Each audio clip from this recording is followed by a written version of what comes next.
जय हिंद दोस्तों, स्वागत करता हूं आप सभी का। उम्मीद है आप सब मजेदार होंगे, मस्त होंगे। दोस्तों, आज मैं आप लोगों के लिए ज्योग्राफी के ऊपर कुछ इंपॉर्टेंट मल्टीपल चॉइस क्वेश्चंस लेकर आया हूं। आइए देखते हैं सबसे पहला सवाल क्या है। सबसे पहला सवाल है दोस्तों कि सन सिटी कहां पर लोकेटेड है। आपके ऑप्शन है इटली, जापान, मैक्सिको या साउथ अफ्रीका। सही उत्तर है दोस्तों, सन सिटी लोकेटेड है साउथ अफ्रीका में। नेक्स्ट, ब्लैक होल के ऊपर सबसे पहले इंफॉर्मेशन किसके द्वारा प्रोवाइड किया गया था। S Chandrasekhar, Hermann Bondi, Rutherford, Copernicus. सही उत्तर के दोस्तों 1972 में एस चंद्रशेखर के द्वारा ब्लैक होल की इंफॉर्मेशन पहली बार प्रोवाइड की गई थी। इसका आंसर तो आप लोग को पता चल ही गया, मगर मैं आप लोगों को कुछ बातें बताना चाहता हूं। आपका सवाल है कि जो highest peaks of the world है वो यूजुअली किस प्रकार के माउंटेन होते हैं। जो माउंट एवरेस्ट वगैरह है ये किस प्रकार के माउंटेन है। ओल्ड फोल्डेड माउंटेन है, यंग फोल्डेड माउंटेन है, रेसिडुअल माउंटेन्स है या ब्लॉक माउंटेन्स है। सही उत्तर है यंग फोल्ड माउंटेन्स। ठीक है, ये जो यंग फोल्ड माउंटेन्स होते हैं दोस्तों, ये 10 से 25 मिलियन साल पुराने हैं। ठीक है, ये बनते कैसे हैं? ये बनते तब हैं जब अर्थ क्रस्ट में टेक्टोनिक प्लेट्स आपस में टकराती हैं। इसीलिए जब ये टकराती हैं तो ये यंग फोल्ड माउंटेन्स की जो हाइट है वो बढ़ती चली जाती है। इसीलिए अगर कोई ये कहे कि माउंट एवरेस्ट की हाइट 8,848 है, आज या कल भी उतनी रहेगी, तो ये सही बात नहीं है। वो यंग फोल्डेड माउंटेन है, उसकी हाइट बढ़ती रहेगी। नेक्स्ट क्वेश्चन है दोस्तों, ब्लैक फॉरेस्ट माउंटेन इनमें से किस कंट्री में सिचुएटेड है। France, Germany, Italy, Portugal. सही उत्तर है दोस्तों जर्मनी में लोकेटेड है ब्लैक फॉरेस्ट माउंटेन। ठीक है दोस्तों, जर्मनी जिसकी कैपिटल है बर्लिन और करेंसी है यूरो। अगला सवाल है, टेलर वैली इनमें से किस जगह पर लोकेटेड है। ऑस्ट्रेलिया, कनाडा, अमेरिका या इनमें से कोई नहीं। सही उत्तर है दोस्तों, टेलर वैली लोकेटेड इनमें से किसी जगह पर नहीं है। टेलर वैली असल में अंटार्कटिका में लोकेटेड है। पूरे दुनिया की सबसे एक्टिव वोल्केनो कौन सी है।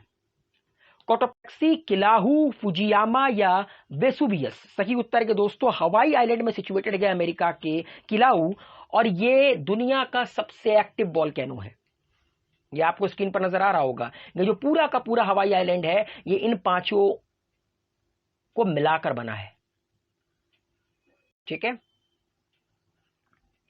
जिनमें से कुछ एक्टिव है, कुछ एक्सटिंक्ट है, कुछ डोरमेंट है, मगर किलाऊ जो है ये एक्टिव वोल्केनो है। माना जाता है कि अच्छा, नेक्स्ट सवाल है दोस्तों कि ग्रेट आइस एज इनमें से किस चीज से रिलेटेड है।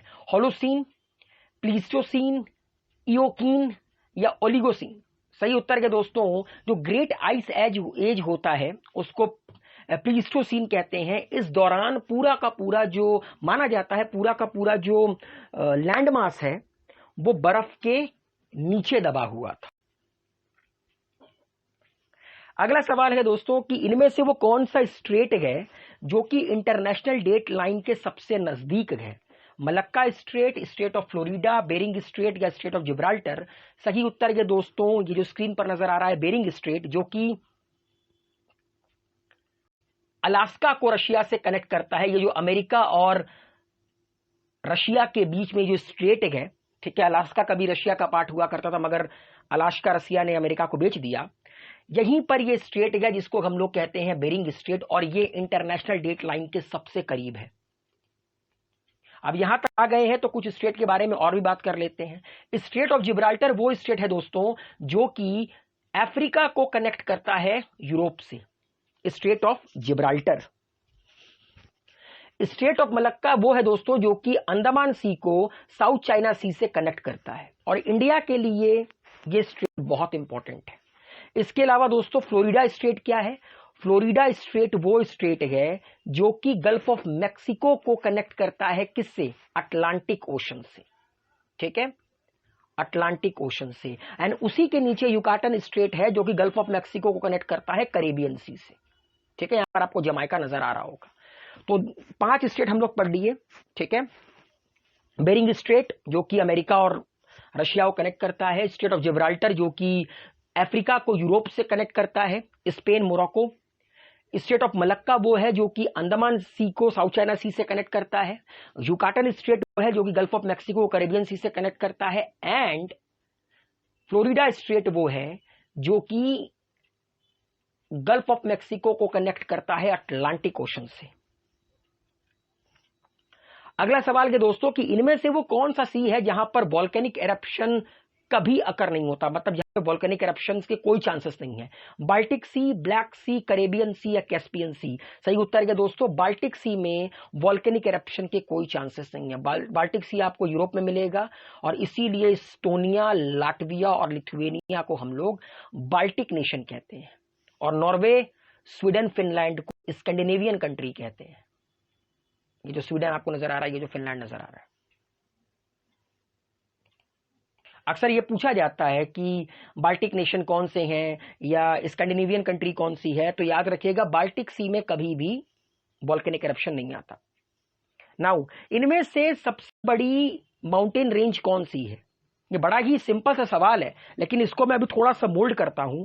सही उत्तर है द एंडेस माउंटेन रेंज। लेकिन अगर ये सवाल इस तरह पूछा जाए कि ये जो माउंटेन रेंज है द एंडेस माउंटेन रेंज, ये किन किन कंट्रीज में फैला हुआ है, तो आपका क्या जवाब होगा? ये साउथ अमेरिका के Chile, Argentina, Bolivia, Peru, Colombia, Venezuela, Ecuador. ठीक है, याद रखिएगा, अर्जेंटीना, चिली, बोलीविया, इस तरह याद कर सकते हैं। A for Argentina, B for Chile, C, B for Bolivia, C for Chile, C for Colombia.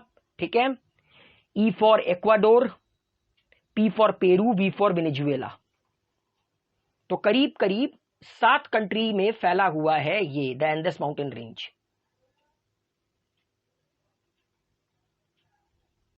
Next question क्या है दोस्तों? इनमें से कौन सा टेम्परेट डेजर्ट है? Arabian desert, Atacama desert, Kalahari desert या पेंटागोनियन डेजर्ट? पेंटागोनियन डेजर्ट दोस्तों टेम्परेट डेजर्ट है। ठीक है, अब आप लोग सोच रहे होंगे टेम्परेट डेजर्ट होता क्या है? टेम्परेट डेजर्ट वो कॉन्टिनेंटल रीजन है जहां पर बारिश बहुत कम होती है। ठीक है, और स्ट्रॉन्ग टेम्परेचर का कॉन्ट्रास्ट होता है गर्मी और सर्दी में। ठीक है, इंटरमीडिएट एलिवेशन में भी, थोड़ी सी हाइट पर भी यहां पर बहुत ज्यादा ठंड पड़ती है और टेम्परेचर 0 डिग्री सेल्सियस के नीचे भी चला जाता है। और कोपन सिस्टम में टेम्परेट डेजर्ट को जो कोड दिया गया है वो है BWK। इसको याद रखिएगा, अक्सर कोपन के कोड के ऊपर सवाल आते हैं। इस बार उत्तराखंड PSC में सवाल पूछा गया है, मतलब कोड के ऊपर सवाल पूछा गया है, BWK। आइए बात कर लेते हैं पैटागोनियन डेजर्ट कहां पे है दोस्तों। पैटागोनियन डेजर्ट है अर्जेंटीना में। ठीक है, इसके अलावा दुनिया का जो सबसे ड्राइएस्ट प्लेस है आटाकामा डेजर्ट, आटाकामा डेजर्ट है अर्जेंटीना में, सॉरी इसमें चिली में। अर्जेंटीना में पेंटागोनियन डेजर्ट है। और कालाहारी ये अफ्रीका में है। याद रखिएगा 3 कंट्रीज में ये पूरा का पूरा डेजर्ट फैला है, नामीबिया, बोट्सवाना, साउथ अफ्रीका। अक्सर ये सवाल पूछे जाते हैं। अगर ये सवाल पूछ दिया जाए कि कालाहारी डेजर्ट कहां पर है, तो कोई भी बता देगा कि अफ्रीका में, मगर किन किन कंट्रीज में वो फैला हुआ है। जैसे कि पहले अभी हम लोगों ने पढ़ा कि एंडेस माउंटेन किन किन कंट्रीज से फैला हुआ है, उसी तरह जो कालाहारी डेजर्ट है वो नामीबिया, बोट्सवाना, साउथ अफ्रीका, इन तीनों कंट्रीज से फैला हुआ है। एक सवाल है दोस्तों कि जब अर्थक्वेक आता है, जब भूकंप आता है, तो उसका इंटरमीडिएट इफेक्ट इनमें से कौन कौन सा होता है? डिफरेंशियल ग्राउंड सेटलमेंट करेक्ट है, सॉइल लिक्विफेशन करेक्ट है, land and mud slides correct, ground lurching, ground displacement, fire and floods. तो सही उत्तर है दोस्तों कि ये सारी चीजें तुरंत आपको देखने को मिलेगी। जमीन खिसक जाएगी, बाढ़ आ जाएगा, ग्राउंड डिस्प्लेस हो जाएगा, लैंड स्लाइड, मड स्लाइड, ये सब आपको देखने को मिलेगा। अगला सवाल है दोस्तों, कंपोस्ट इज अ की इंग्रेडिएंट इन ऑर्गेनिक फार्मिंग। आपको बताना है कि कंपोस्टिंग के रिगार्डिंग कौन सा स्टेटमेंट करेक्ट है। देखिए दोस्तों, ये तो करेक्ट है कि कंपोस्टिंग एरोबिक भी हो सकती है, अनएरोबिक भी हो सकती है, ऑक्सीजन के प्रेजेंस पे भी हो सकती है, ऑक्सीजन के एब्सेंस पे भी हो सकती है।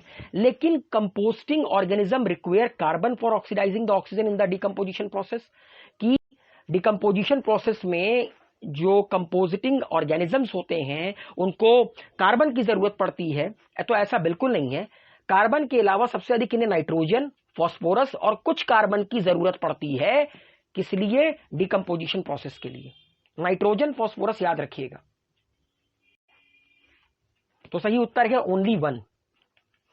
सेकंड लास्ट क्वेश्चन के दोस्तों कि वो कौन सा कैनाल है जिसको बिल्ट किया जाता है बरसात के मौसम में, जिसको बनाया जाता है बरसात के मौसम में या बाढ़ के सीजन में, ताकि बाढ़ के पानी को कहीं और डाइवर्ट किया जा सके। उसका सही उत्तर है इनंडेशन कैनाल।